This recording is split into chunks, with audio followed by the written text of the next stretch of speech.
It's taking a sec. There we go. Now we are live. Hey, welcome. Thank you for joining us today. Today I have again Coach Deanna Daniel and Coach Vanessa Donaldson that we're talking to. My name is Philip Ailes. I'm a coach in my own right. I look at it. I have Ailes Solutions.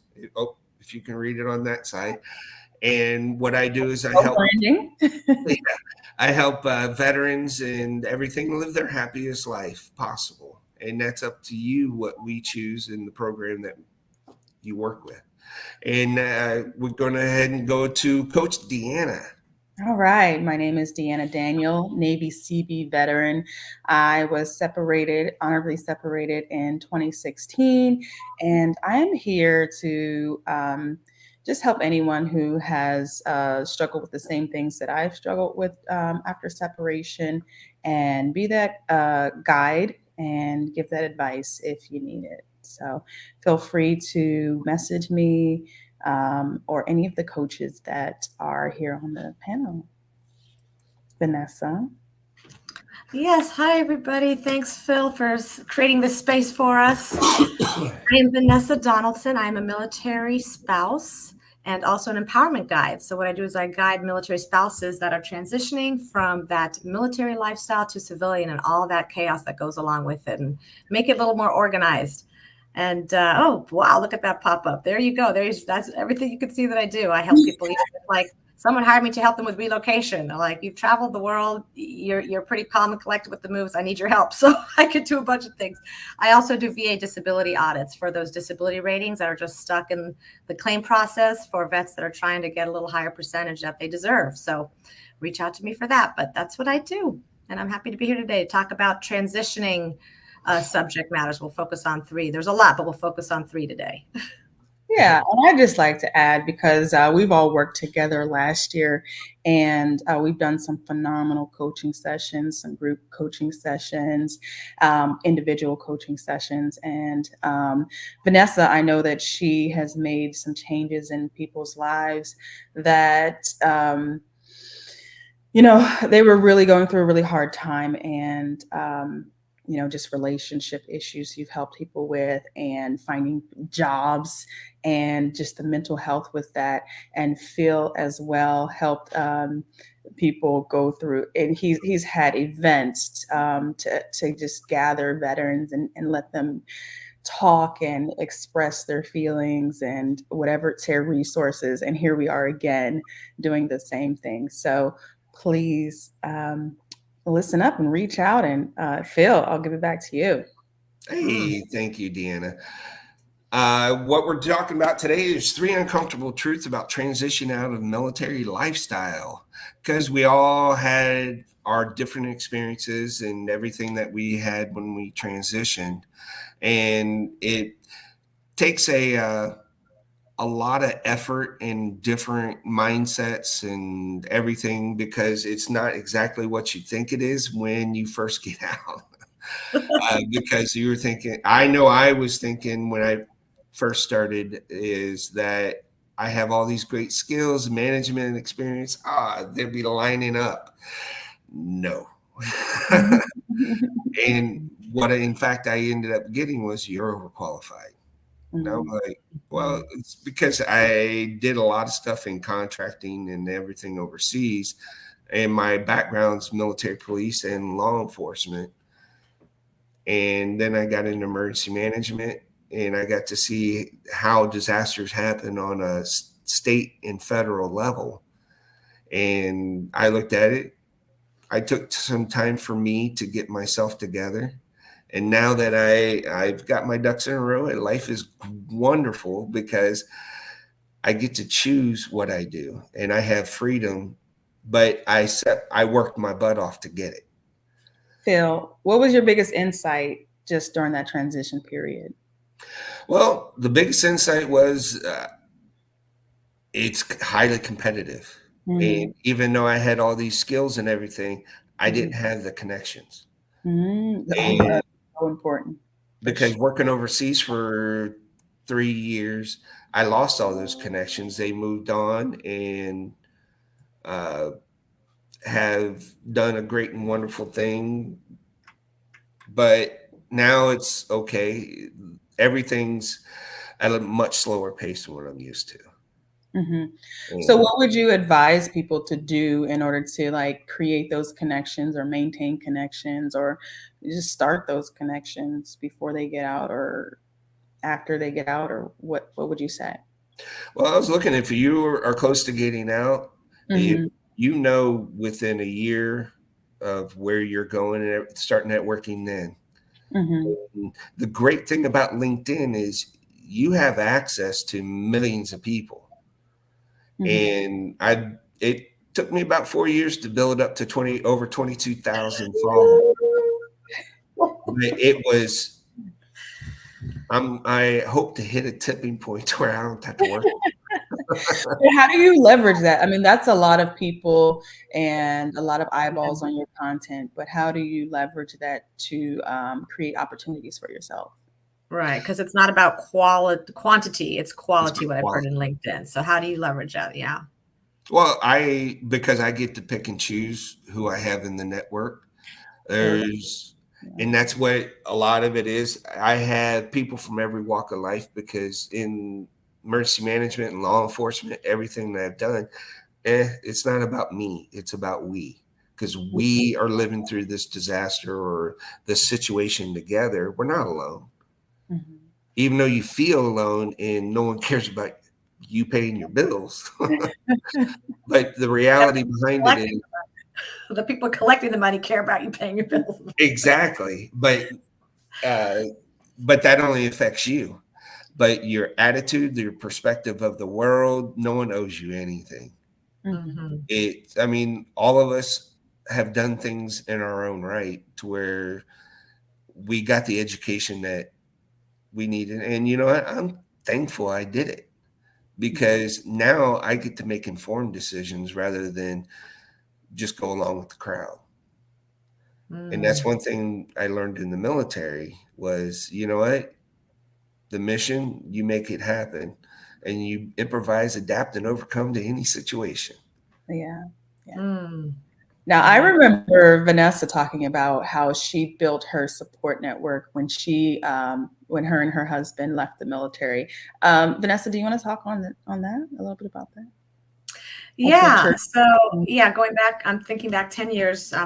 Married, 26 years to my Marine, and he got out about 10 years ago. So I have to put myself back 10 years to go back to that feeling of transition. And it was a chaotic time. And I have to add too, I didn't realize for a spouse that there would be, I thought everybody would want to hire a military spouse because we're flexible, we're adaptable, we learn on the fly, we can get it done attitude, Marine Corps spouse, just tell me what to do, tell me how high I'll jump.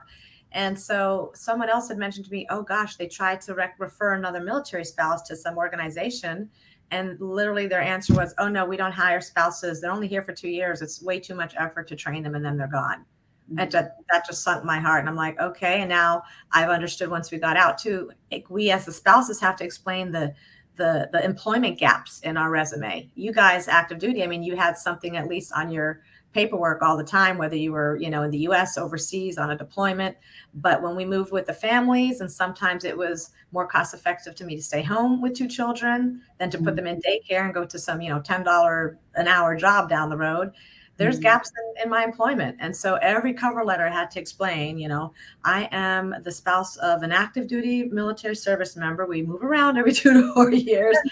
So yeah, that was a crunch point for me, and moving around and doing different jobs, different organizations. This is partly why I wanted to just create my own business and empower myself and just be in charge of my routine. Like Phil said, my freedom of movement. We actually do the van life too, and I'm a van life consultant. We've run into a lot of military on the road there. So I've got a couple different groups, I guess. I've got the military spouses that meet with me for coaching, and it's a group empowerment mentorship program.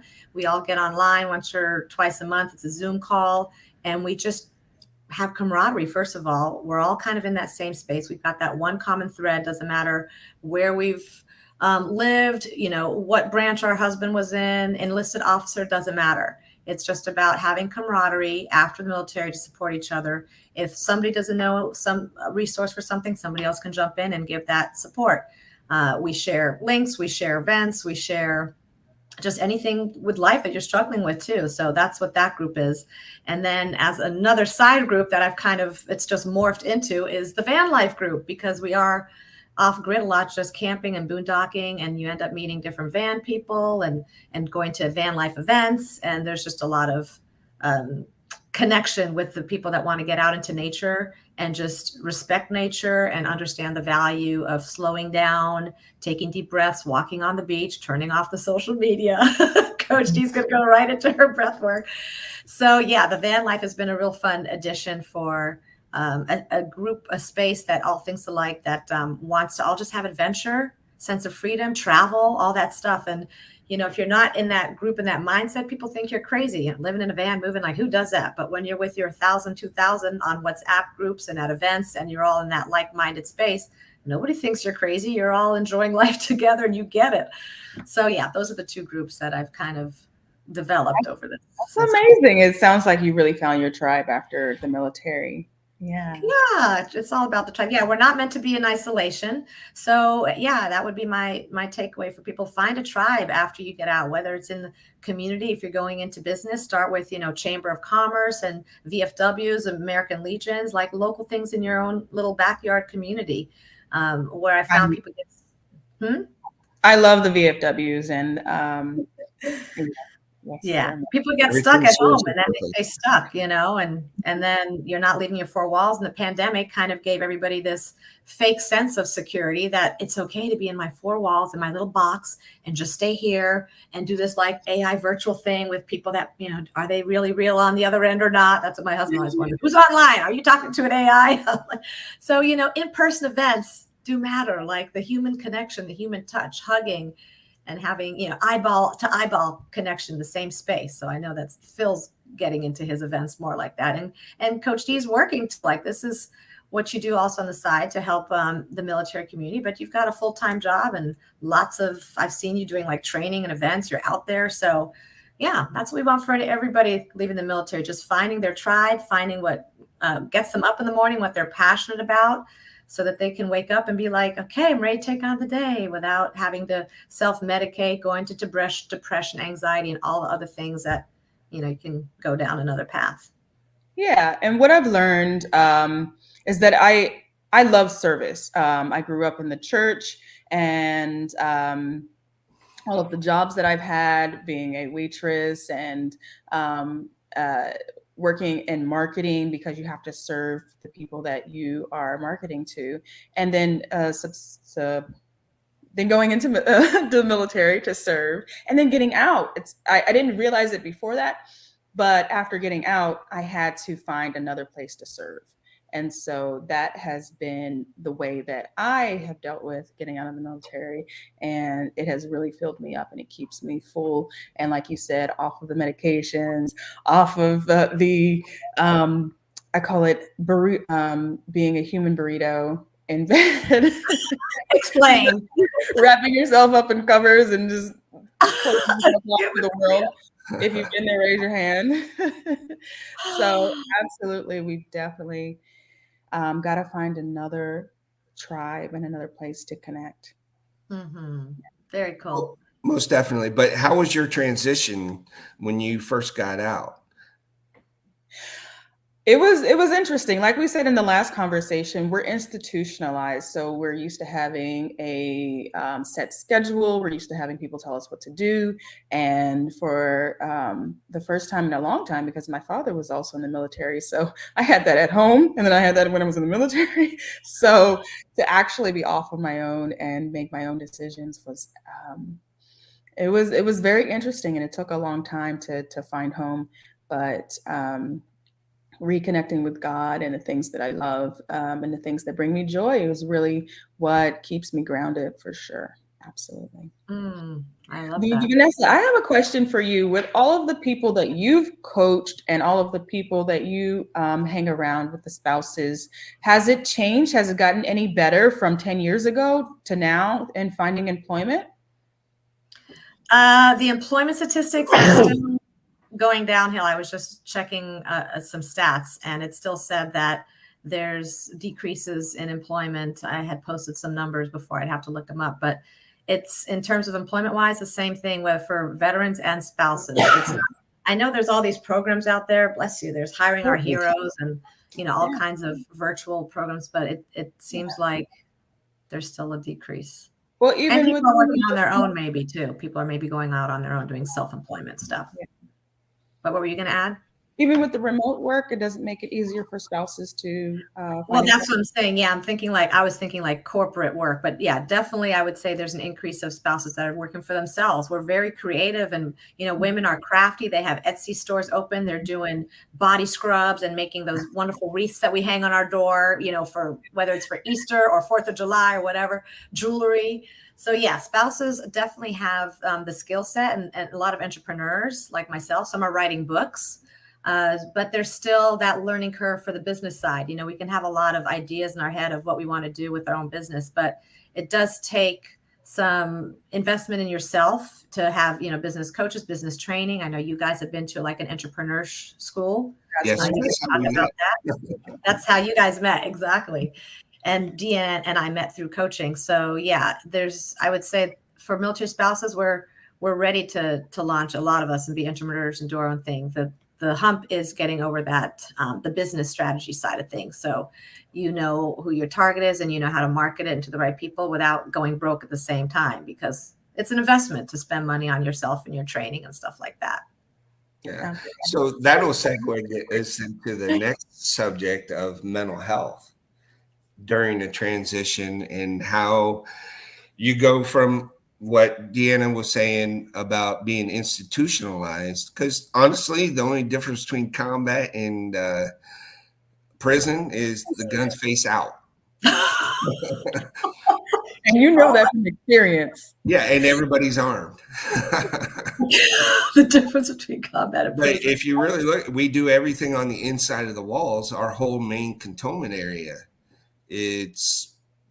It's hard on your mental health, because what do? You're in another country and you have nothing but time before you get redeployed back, and they feel it every minute of it.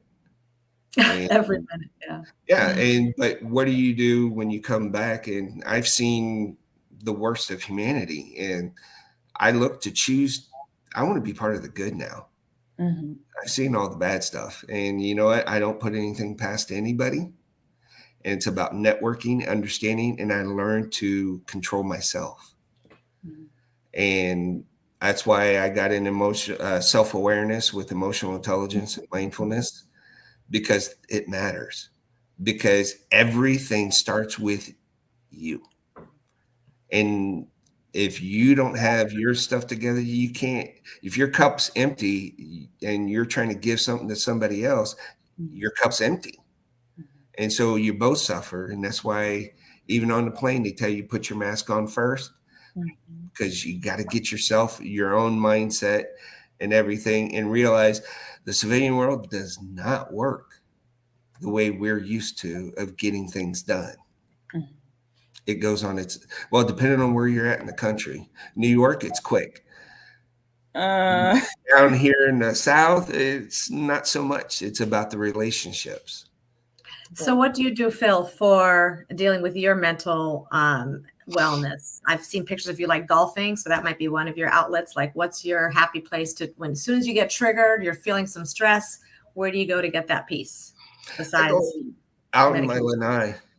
Out on the lanai, okay. Yeah, because it gets me out and gets me away from the TV, gets me off the couch.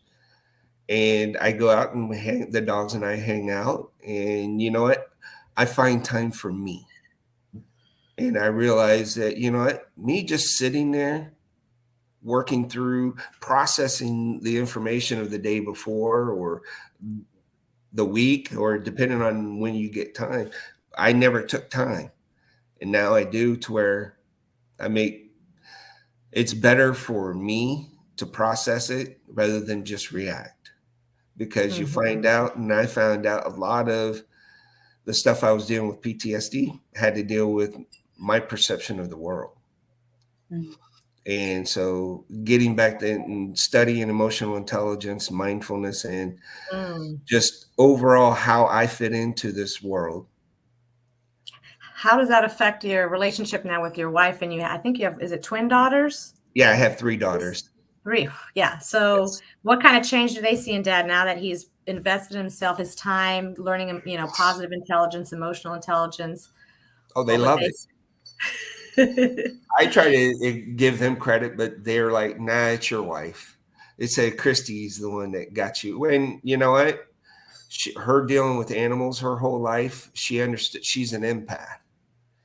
And that's why when she gets out, she'll be friendly, social, and do everything, but it drains her.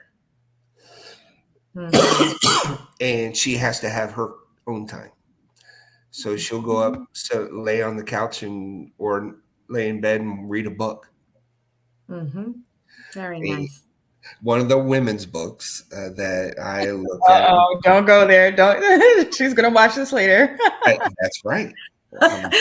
Coach D knows it. So how do you, Coach Deanna, how do you deal with your mental health?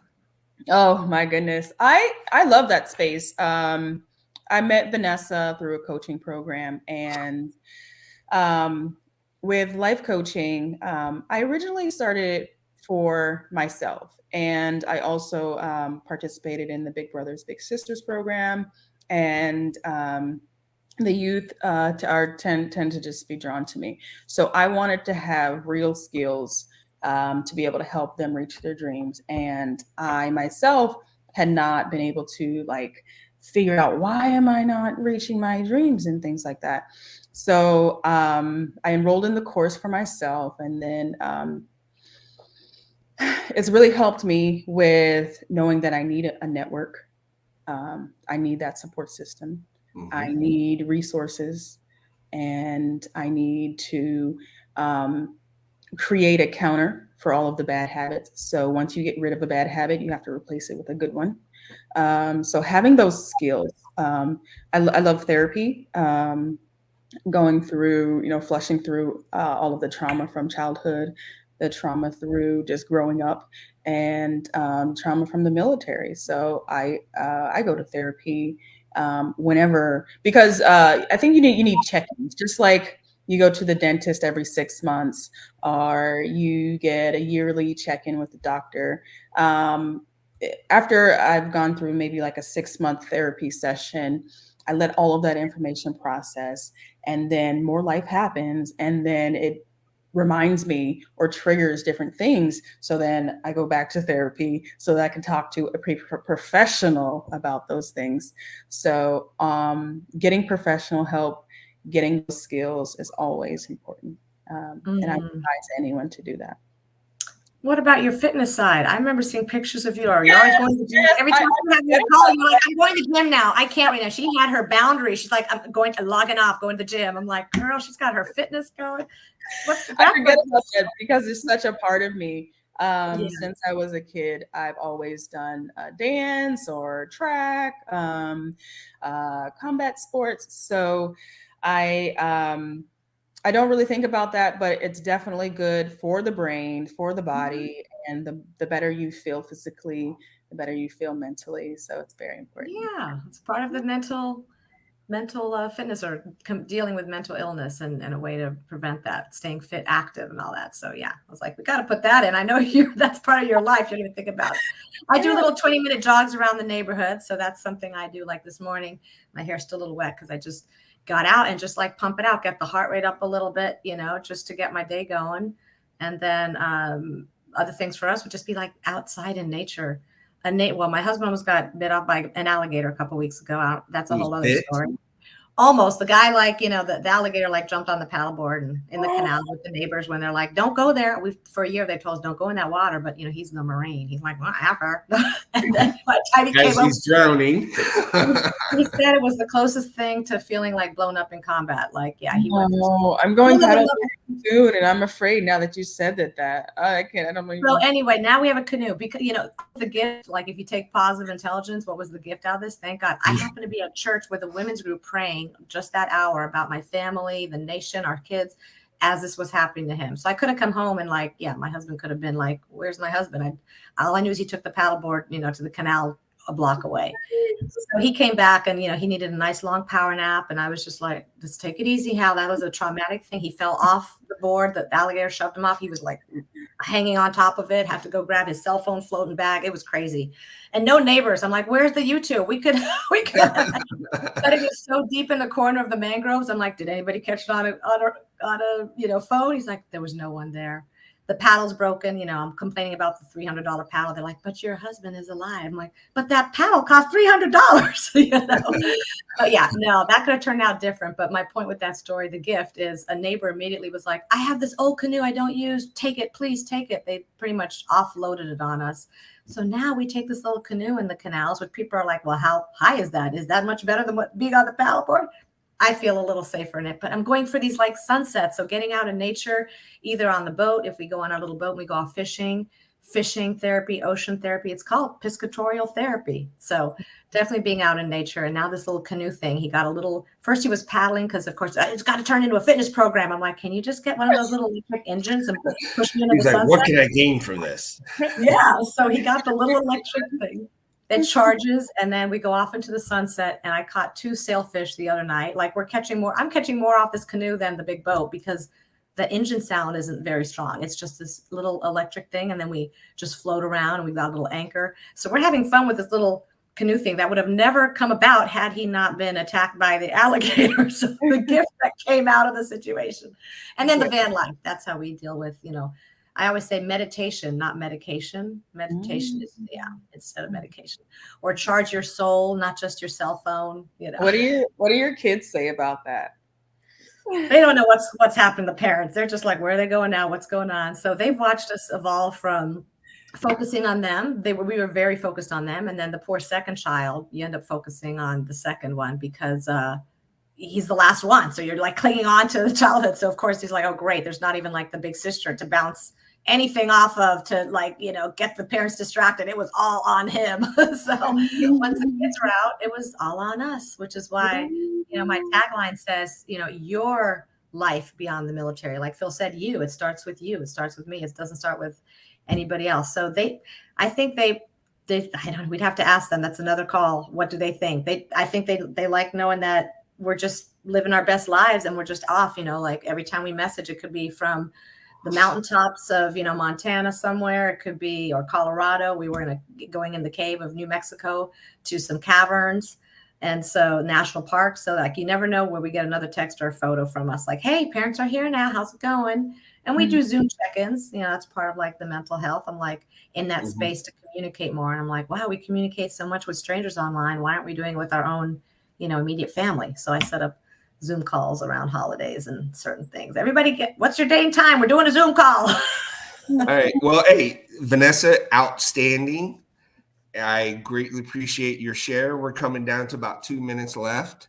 And what I want to do is I want to thank you also, Deanna, for being here. And I'm here because I was hosting it. And you know what? You guys are awesome. I see you as friends and family.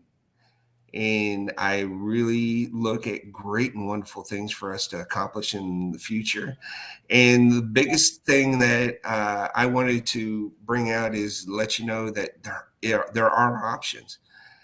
And we can make the life that we truly want and we deserve if we put the effort into it and make it happen for us. And in closing, Coach Deanna, do you have some more real quick 20 seconds? 20 seconds. So today we talked about mental health, employment, and finances after transitioning from the military. And I think the biggest thing that I've said today was really just get professional help. I love outsourcing my life. Okay. So I have a financial advisor. I have a therapist. I'm going to get someone to clean my car one day. But yeah, I go to car washes, but get those subscriptions, make your life easy, streamlined. There's just so much to do that you don't need that extra burden. So I will pass it on to Vanessa. Well, I'm on the other side. Like we are doing the live within your means. We're in the van, so we like to cook more for ourselves than dine out. We're always looking for a way to save a penny. We rent our house out as an Airbnb if we're traveling. And anything I try to outsource with my Marine husband, oh boy, it's like red tape. Why would we pay someone to cut the grass? Get the exercise. You go cut. I'm like, but it's 100 degrees out there. So one day I will maybe be able to outsource more. Right now, I'm the in-source. We do everything that we can ourselves. We look up YouTubes, we fix our own stuff, and that gives us the lifestyle. So yeah, and the only other thing I'd add with finances is if you're working on your financial plan and you're realizing your disability rating is lower and you haven't taken care of that, give me a call, check me out, wherever the links are. You can go to resetwithvanessa.com. Connect with me there, and I'm happy to give you a free consultation on your VA disability claim. Outstanding. Back to you, Phil. All right. Well, hey, thank you very much. Thank you for everybody for watching. I look forward to communicating and having wonderful conversations with you guys in the future. And hopefully we can do this more often and help others. Thank you. Thanks.